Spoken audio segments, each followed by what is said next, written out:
중국 정부가 언론 매체를 통해서 한국의 1500km 순항 미사일의 강력한 반발과 경계심을 나타내고 있다고 합니다. 그리고 여론몰이를 조성하고 있고요. 중국도 뜨끔할 겁니다. 정밀 타격 미사일 개발은 중국 입장에서는 골치 아픈 존재이니까요. 그에 관련된 국내 밀리 매니아들의 의견을 대충 요약하자면 조금만 관심을 가지고 본다면 한국이 순항 미사일 개발 역사가 굉장히 오래되었다는 걸 중국 정부도 알 텐데 중국 전문가들이 동원해서 다음 아래 글과 같이 사거리 1500km 순항 미사일의 경계심을 보이면서도 왜 축소하고 왜곡하여 언론 매체를 통해서 중국인들에게 유포하여 여론 조성하는 저희가 국내 밀리 매니아들에 따르면 한국이 순항 미사일이 80년대 초부터 이루어졌다네요. 그때부터 기술 축적을 하면서 사거리를 늘려오고 시험 발사 등 노하우를 축적했다네요. 그리고 정부의 기존 발표 형태가 사거리 1000km 개발 완료했을 때 500km 개발했다고 뒤늦게 언론에 공개하는 형태를 봤을 때 물론 사거리 1000km 순항 미사일 개발 공개 발표일 때에는 사거리 1500km 순항 미사일 개발이 완료 단계였다네요. 사거리 1500km 순항 미사일 존재를 언급하는 걸 봐서는 지금은 그 이상의 사거리를 지닌 미사일을 이미 개발 완료하고 있다는 짐작하고 있지만 다들 쉬쉬한다네요. 현재 중국 여론은 한국의 사거리 1500km 순항 자체를 경계해야 하지만 중국 밀리 매니아 중 그나마 좀 머리가 돌아가는 중국의 매니아들은 표면적인 한국 사거리 1500km 순항 미사일의 전략적 억지보다는 그 한국 사거리 1500km 순항 미사일이 중국의 방공시설을 제압하는 가운데 앞으로 한국에서 도입할 스텔스 F-35 전투기가 활개를 치려지를 많이 넓혀진다는 점을 더 우려한다고 하네요. 사거리 1500km 순항 미사일로 북경 상해 등의 중국 동북부의 한 도시들이 타격권이 들어가는 이중국 여론에선 이슈화되었지만 정작 따지고 보면 국내 순항 미사일의 전술적 목표가 중국 방공망 붕괴라는 겁니다. 이걸 중국 군부가 두려워한다네. 국경이 타격되는 것보다도 저는 국내 민의에 대해서 잘 몰랐는데 국내 밀리 매니아분들 의견들을 보면서 많은 공부가 되더군요. 중국이 남해의 암초인이어도 영유권 논쟁을 벌릴 모양새이던데 한국이 더 이상 육군 중심으로만 생각하기에는 F-15K 이지스함 214급 잠수함과 순항미사일 등이 있으니 좀 든든하다는 생각이 듭니다. 이거에다가 공중급 6이랑 고도 무인 정찰기 글로벌 호크랑 공중 조기경보 통제기가 만약 있으면 금상첨화인데 말이죠. 중국 인터넷 텔레비전 방송국 뉴스 한국 KBS 텔레비전 방송국의 17일 보도에 의하면 한국은 이미 사거리가 1500km에 이르는 순항미사일 개발에 성공하였습니다. 그리고 신화사가 한국 국방부 관리의 말을 인용하여 보도한 바에 따르면 한국은 올해 하반기에 한반도의 남북 군사분계선을 따라 이 미사일을 배치할 계획입니다. 익명을 요구한 한국 국방부 관리의 말에 의하면 현무-3 시험 지대지 순항 미사일은 국방과학연구소가 2008년에 연구 개발을 시작해서 이미 대량 생산에 성공했습니다. 현무-30은 길이 6m 지름 53에서 60cm 무게 1.5톤 비행기용 제트식 엔진 채용 속도는 마하 2 이하 탄두 무게는 약 450kg 정확도 오차는 1에서 2m입니다. 한국의 현무-3의 성능은 미국의 전술형 토마호크식 순항 미사일에 비기만 하다고 말했습니다. 그 밖에도 17일 발행된 한국의 간행물 최신호의 보도에 의하면 군의 관계자는 남북 군사분계선 후반에 배치된 한국 측 부대에 이미 100여 발의 현무-30형 순항 미사일이 배치되었고 사거리 범위는 북한의 노동미사일 기지 등 주요 군사시설을 돕는다고 말했습니다. 이달 중순에 한미연합군사훈련을 거행하겠다고 선포해놓고 금방 또 한국이 사거리가 1500km에 이르는 순항미사일 개발에 성공하였다고 공개하였습니다. 공격 범위는 북한 전 지역만이 아니라 러시아, 중국 및 일본의 일부 지역도 덮을 수 있습니다. 무엇 때문에 이때의 미사일 소식을 공개하였을까요? 한국은 근래 군사적 움직임이 빈번한데 동북아시아 안보 상황에 어떤 영향을 가져올까요? 잠시 뒤를 들어보시죠. 진행자 왕슬린 여러분.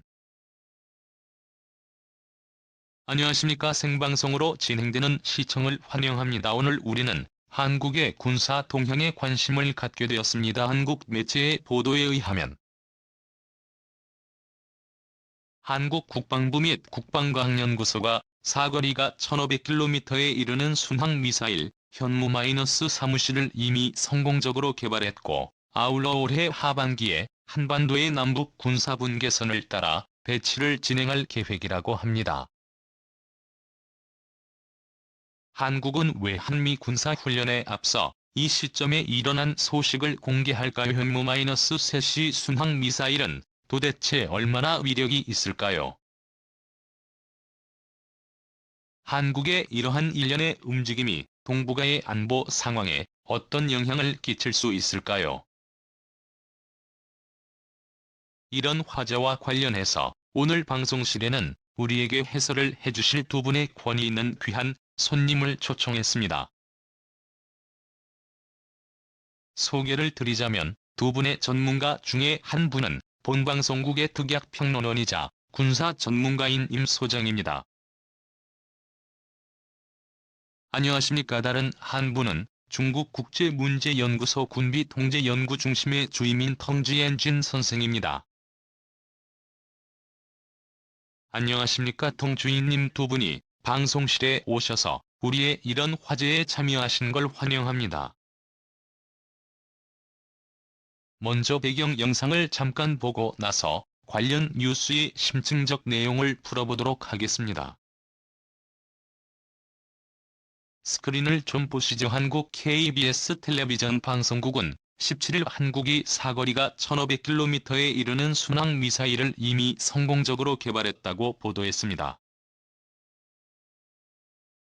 익명을 요구한 한국 국방부 관리는 현무-30형 지대지 순항미사일이 국방과학연구소가 2008년 연구 개발을 시작해서 이미 대량 생산에 성공했다고 말했습니다. 현무-3형은 길이 6m, 지름 53에서 60cm, 무게 1월 1일 5톤, 비행기용 제트 엔진 채용 속도는 마하 1 이하, 탄두 무게는 약 450kg. 정확도 오차는 1에서 2m 이내이다. 한국의 한 현무-3C의 성능은 미국의 전술형 토마호크 순항 미사일에 비기만 하다고 말했습니다. 그 밖에도 17일 발행된 한국의 간행물 최신호의 보도에 의하면 군의 관계자는 남북 군사분계선 북한에 배치된 한국 측 부대에 이미 100여 발의 현무-3형 순항 미사일이 배치되었고 사거리 범위는 북한의 노동미사일 기지 등 주요 군사시설을 돕는다고 말했습니다. 진행자 내방금, 우리는 뉴스의 심층 내용을 보았습니다.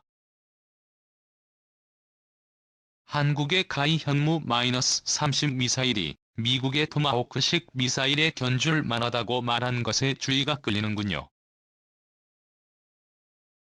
그리고 또 조선일보에 의하면 세계적으로도 현재 미국, 러시아 및 이스라엘이 세 나라만 이런 미사일을 만들 수 있으며 한국은 네 번째라고 했습니다.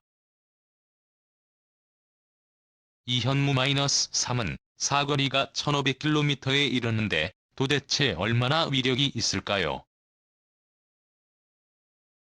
정말 대단한 위력이 있는 것일까요? 인 장군님인조 견줄 만하다고 말할 수는 있을지라도 토마호크 순항 미사일과 똑같다고는 말할 수 없지요. 진행자 견줄 만하다는 것과 똑같다는 것은 다른데 요인정으로 이렇게 말할까요? 이 신문을 좀 분석해 보시죠. 이 신문 보도는 이름을 밝히기를 꺼리는 고위 관리의 입에서 나왔으며 가짜 신문일 가능성이 큽니다. 왜 이렇게 말했을까요? 이런 유형의 순항 미사일을 연구 제조하려면 기술 축적이 매우 두터워야 하기 때문에 장기간의 미사일 개발 경험을 갖춘 나라들도 하나의 새 유형을 연구 제조하는데 5에서 10년이란 시간이 필요합니다. 한국은 이번에 2008년부터 연구 제조를 시작해서 2년이란 시간에 연구 제조해 냈다고 합니다. 2년 동안의 연구를 해냈을 뿐만 아니라 이미 100여 개를 배치까지 했고 대량 생산을 진행하고 있다는 것인데 이럴 가능성은 근본적으로 있을 수가 없습니다. 한국의 현재 미사일 기술은 한국은 민수용 공업에 있어서 기술 수준이 매우 높지만 군수용 공업에서는 장기간 미국의 압제에 정치적인 제약을 받았기 때문에 미사일 영역에서는 상대적으로 낙후되었다고 말할 수 있습니다. 이번 나로호 발사에서 아주 분명하게 보았듯이 한국은 미사일 기술 로켓 기술에 있어서 상대적으로 낙후되어 있으며 심지어 어떤 부분은 북한에도 못 미칩니다. 이런 정황하에서 2년도 안 되는 시간에 한국이 독자적으로 사거리 1500km의 이런 미사일을 연구 개발했다는 가능성은 기본적으로 없습니다. 이것이 첫째로 연구 제조 주기의 문제입니다. 둘째로 1500km의 이 미사일이 진짜라면 전 과정에 연구 제조를 해야 하고 시험을 진행해야 하는데 금방 발각될 수 있습니다. 적어도 한국은 1회 왕복을 해야 하는데 만약 시험장에서라면 장시간 시험장 둘레를 비행해야 하고 또 시험장이 이런 자동제어 비행은 무선으로 비행을 제어하는데 이건 매우 복잡한 것이며 매우 큰 실험장이 필요합니다. 한국이 이런 시험 조건을 1500km의 사거리를 충분히 시험할 수 있는 조건을 가지고 있다는 말은 듣지 못했고 나라 밖을 나가지 않고 자국 영토상에서 이런 시험을 하고서도 2년간이나 비밀을 유지하고 드러내지 않다가 갑자기 우리가 미사일을 만들었다고 선포한다는 이럴 가능성은 기본적으로 없습니다. 그런 까닭의 최대의 가능성은 바로 이번 한반도의 위기 상황의 출현 때문에 미국의 부품을 한국에 가져와서 조립한 뒤에 소식을 발표하면서 한국이 스스로 연구 제작하였다고 말하면 미국은 책임이 없고 이미 100여 개를 배치하였다. 이럴 가능성이 있습니다. 제3의 가능성은 근본적으로 미국이 현재 사용 중인 미사일인 토마호크를 한국에 주는 것입니다. 한국이 배치를 완료하고 난 뒤에 대외적으로 이것은 한국이 스스로 연구해 만든 것이다라고 선포하는 것인데 이럴 가능성이 가장 큰 이유다. 진행자 소장님의 관점은 현무-3이 실제로는 바로 미국의 토마호크라는 것이군요. 텅 주인님의 관점은 무엇인지 펑지엔 친절도인 선생님의 의견에 동의합니다. 다만 비교를 하자면 이렇게 말할 수 있습니다. 한국이 만든 미사일은 미국의 토마호크와 견줄 방법이 없는 것이고 한국은 미사일을 가져온 것입니다. 진행자 만약 진짜로 한국이 스스로 만든 것이라고 말한다면 평지엔 눈이 토마호크 미사일을 한국에 가져와서 한국의 사병에게 발사하게 하면 발사를 할 수 있더라도 미국 사병이 발사한 것처럼 그런 정확성은 얻을 수 없습니다. 무엇 때문일까요? 이것은 미사일 본체 때문이 아니라 미사일을 발사해서 목표를 타격하려면 매우 많은 고장이 있어야 합니다. 예를 들자면 제어계통, 유도계통, 또 미사일 본체 예를 들자면 목표 지역의 수문계상 온도가 총을 쏘는 경우와 마찬가지로 최고 탄착점에 영향을 미칩니다.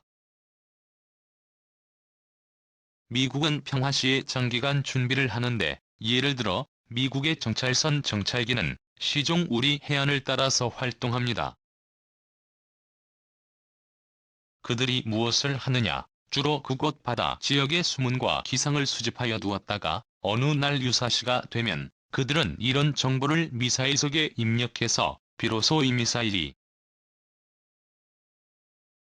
발사되어 나가서 목표를 명중하는 것을 보장하게 됩니다. 그래서 이런 비교를 저는 견뎌볼 방법이 없다고 생각합니다. 당연히 한국인은 매우 자랑스럽게 우리가 스스로 비교한 것이고 우리가 스스로 만든 것이며 미국의 미사일과 비견할 만한다고 말하지만, 이것은 한국 민족의 일종의 표현입니다. 진행자 우리는 또 한국 매체가 이 미사일의 배치는 북한을 겨냥한 것이며, 원래 단거리 순항 미사일은 평양 이남 지방만 가능했지만 이 미사일을 보유하게 되면 평양 이북 지방 등도 타격할 수 있다고 말한 것에 주목하게 됩니다. 이 시점에서 이 미사일이 한국이 스스로 개발한 것이냐 아니면 정말 미국의 토마호크이냐에 관계없이 무엇 때문에 이 시점에서 이런 뉴스를 내놓았을까요? 무슨 목적일까요? 인조 이것은 현재의 한반도 형세와 관계가 있으며 그 밖의 한미 관계의 최근 변화와도 관련이 있습니다. 먼저 정치 및 외교상으로 볼 때 이것은 미국이 의도적으로 한국에 대해 커다란 지지를 보내는 것이며, 미국은 첨단 무기 제공을 통해서 아니면 적어도 선진 무기 기술을 제공함으로써, 예를 들자면 미국이 미저리 부품을 한국에 주고 한국이 이것을 조립하여 내놓고서는 한국의 무기를 사용하는 것이라고 말하는 것인데, 이것은 일종의 미국의 대대개방입니다. 원래 미국의 한국에 대한 미사일 발전 통제는 매우 엄격하기 때문에 한국이 300km를 넘는 미사일을 개발하는 것은 허락하지 않을 정도로 특히 엄격하며 320km가 한계지요. 현재 미국은 한국이 이런 미사일을 연구 개발하는 것을 공개적으로 지지하고 있는데, 이런 순항 미사일 개발을 지지한다는 것은 미국이 한국에 대해 큰 신뢰를 갖고 있고 정치상으로나 군사상으로 안심하고 있다는 것이지요. 군사상의 개방은 우선 정치적 상호 신뢰라는 기초를 필요로 하기 때문입니다. 김대중과 노무현 시대에는 미국이 이러한 선진 기술을 한국에 줄 수가 없었는데, 현재 이명박 시기에는 한국이 기본적으로 미국과 군사상 한 차를 타고 있으며 지휘권도 회수하지 않고 여전히 미국 지휘하의 동맹국으로 남아 있습니다.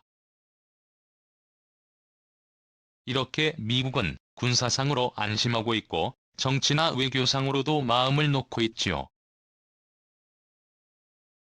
그 밖에 당장 이 한반도 위기 시에 미국은 또 한 번 오바마 대통령과 클린턴 국무부 장관을 통해 한국에 대한 지지를 공개적으로 표시하였습니다.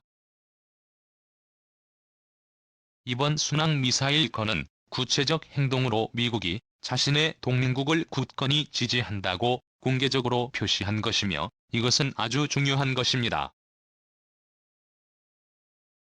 당연히 둘째로 군사상 목적은 바로 북한을 위협하는 것인데, 북한에 대한 위협은 매우 명확합니다. 이 순항 미사일의 정확도가 매우 높기 때문에 이 미사일이 만약 벌써 배치된 것으로 추산되는데, 기본적으로 미국 토마호크 미사일의 성능에 도달한 것입니다. 토마호크의 성능은 만약 현재 북한에 있는 발사 위치를 미국의 위성이 모두 매우 뚜렷하게 볼 수 있기 때문에 이런 미사일로 타격하면 이것은 기본적으로 정확도가 미터 단위 이내로 유지하므로 그 발사비지가 일반적으로 모두 파괴될 것이므로 이것은 북한에 대해 중대한 위험이 됩니다. 동시에 기타의 군사공업 민용공업을 포함하고 대도시 및 중도시의 지휘 핵심부 이런 곳을 포함해서 핵심 지역을 모두 타격할 수가 있습니다. 평지엔 전체가 느끼기에 이것은 그 자체로 하나의 시위입니다. 일련의 시위의 일부이지 연해가 북쪽의 북한에 대해 이런 능력을 가졌다는 걸 보이는 것입니다. 실제로 미사일 그 자체는 이런 장거리 미사일은 몇 종류밖에 없는데 그 한 가지를 실전에서 우리가 쓸 것이라는 것이지요. 또 다른 한 가지는 평시에 내가 이것을 똑똑히 꺼내서 너희 집문 앞에 두어서 내가 이런 능력을 가졌다는 것을 너에게 알려준다는 것입니다. 다만 실제로는 이런 종류의 시위가 대단한 실질적 의미는 없습니다. 미간 군사동맹 규정을 살펴보면 일단 한국이 북쪽의 공격을 받으면 혹은 그 밖의 국가의 공격을 받더라도 미국은 나설 수 있고 미사일 발사를 포함하여 기타의 병력 투입을 할 수 있습니다. 이 시기에 이런 깃발을 흔들고 북을 치며 선전하는 것은 또 세계에서 앞줄에 속하는 나라에서 저는 주로 생각하기 나름이라고 느끼지만